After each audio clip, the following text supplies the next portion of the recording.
Hey guys, we got a nice rainy day outside today, so the machines are silent and I can incorporate some audio again for you.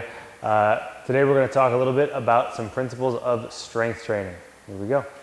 So strength is your ability to exert maximal force. Obviously it's part of everything we do in parkour and movement, especially things like a climb up where you really need upper body strength in order to even perform the movement itself. So strength is also very important for us as an ingredient in power. So power is strength times speed, or maximal exertion of force expressed over a minimal period of time. Parkour is a very power-oriented sport. All of our jumps, accelerating towards a wall for a big wall run, swing on a bar, pulling it behind you for a lâché, things like that, all of those are very much power-oriented. So there is no power without strength. And as you train to get stronger, there's a couple of things that are really important. First of all, consistency, and secondly, progression. So in order to get stronger, you're going to need to progressively ask those muscle groups and those movements that are being trained and strengthened to do more and more. Now, that progressive overload is pretty straightforward when you're doing weight training. You just add a little bit of weight each time as you get stronger and you progress. We're going to talk about body weight training though. So what I'm going to do today is give you two sets of progressions, one for your upper body and one for your lower body, that you can use to strengthen and progress through that strengthening process. One important concept here is RPE, which is rating of perceived exertion. It gives you a subjective scale as to how hard a set of an exercise was for you. So a 10 is going to be, I did 5, there's no way I can do 6, I'm done. And then down from there, 9, you have maybe 1 rep left, and then 8 is, okay, I could probably do 2 or 3 more, and on down from there. So as we train for strength, you're gonna want your working sets to be in that 7 to 9 RPE range, and then sometimes we'll bump into 10. So to get to those ranges with body weight training, instead of adding weight, we're actually going to remove assistance. So this is a principle called progressive isolation. So we're gonna start with an inclined one-arm push-up. So what we're trying to do is make this arm do more work and assist with this arm progressively less. So I can begin with this setup here, arm in the middle, working arm in the middle, and then this hand can assist as much as necessary. I can remove finger tips in order to do that. If this was wider, I can move this hand out farther away from my body, but that's a good way to progressively make this arm do more work and remove assistance with this arm.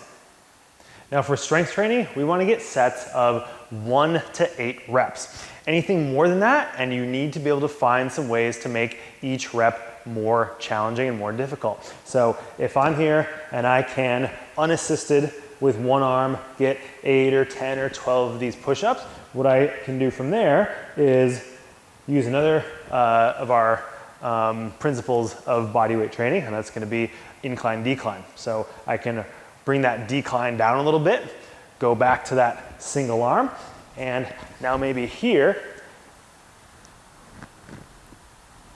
it's not quite as easy. So I can then incorporate the progressive isolation as well and really fine-tune exactly how much exertion and effort I'm putting into each of these reps.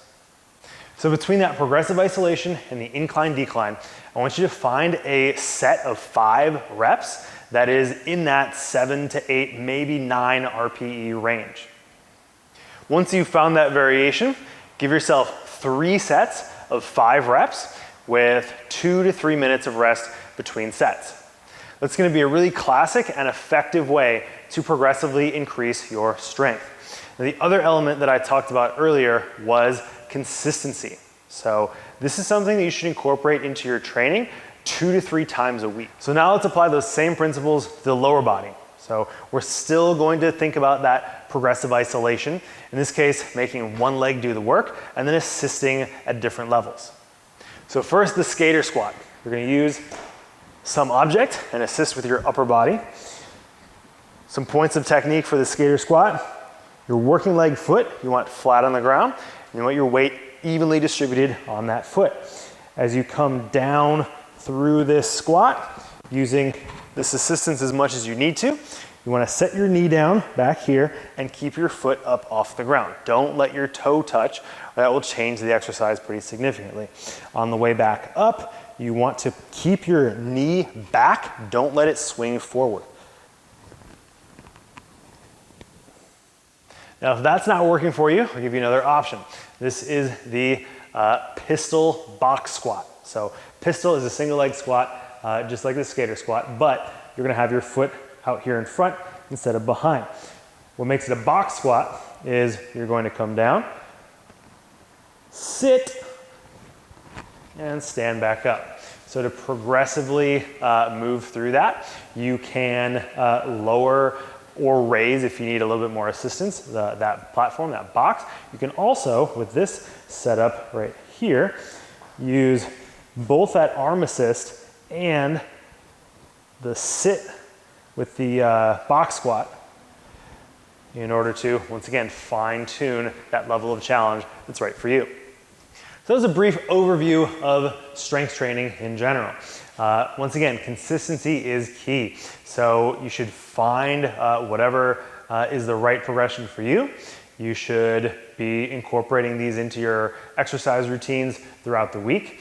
And you should try to record the progressions that you're using and that RPE of each of those top sets. That way you have an idea of how to progress and how much stronger you've gotten as a result. Now, if you're a member here at the gym, make sure to get into the member group. What I can do in there is help you program your strength training so that you can continue to progress. Hope everyone out there is continuing to remain healthy. I will see you all next week with some more challenges.